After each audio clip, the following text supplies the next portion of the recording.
ദൈവനാമത്തിന് മഹത്വമുണ്ടായിരിക്കട്ടെ. നാം ദിനവും പ്രാർത്ഥിക്കുകയും വേദഭാഗം വായിക്കുകയും ഒക്കെ ചെയ്യുന്നവരാണ്. പക്ഷേ ആത്മീകമായി വിവേകം പ്രാപിച്ചവരാണോ നാം? എന്താണ് ആത്മീകമായി വിവേകം എന്ന് പറയുന്നത്? ദൈവത്തിൻ്റെ ആഗ്രഹം എന്താണോ അത് മനസ്സിലാക്കി നമ്മുടെ ജീവിതത്തെ ദൈവേഷ്ടപ്രകാരം ക്രമീകരിക്കുക. ഈ നോമ്പുകാലം നമ്മെ ക്ഷണിക്കുന്നത് ആത്മീകമായ വിവേകം പ്രാപിക്കുവാനായാണ്. കർത്താവായ യേശുക്രിസ്തു ഈ ഭൂമിയിൽ വന്നിരിക്കുന്നതിൻ്റെ ഉദ്ദേശം എന്താണെന്ന് കൃത്യമായി യേശുവിന് അറിയാമായിരുന്നു.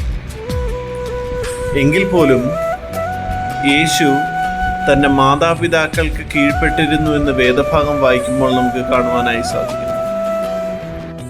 ഈ നോമ്പുകാലം നമ്മെ ഓർമ്മിപ്പിക്കുന്നത് ദൈവത്തോടും നമ്മുടെ മാതാപിതാക്കളോടും മറ്റുള്ളവരോടും അനുസരണയുള്ളവരായിരിക്കാനും ബഹുമാനമുള്ളവരായിരിക്കാനുമാണ്. ദൈവത്തിൻ്റെ കൽപ്പനകളെ നാം പാലിക്കുന്നവരാണോ അതോ പിറുപിറുപ്പോടെ കാണുന്നവരാണോ? ഈ നോമ്പുകാലം നമുക്ക് നമ്മെ തന്നെ ശോധന ചെയ്യാം. എപ്പോഴെങ്കിലുമൊക്കെ ദൈവത്തിൽ നിന്ന് നാം അകന്നു പോയിട്ടുണ്ടെങ്കിൽ, ദൈവ സാന്നിധ്യം നമ്മിൽ നിന്ന് നഷ്ടപ്പെട്ടു പോയിട്ടുണ്ടെങ്കിൽ, ഈ നോമ്പുകാലം ഒരു യാത്രയാണ്.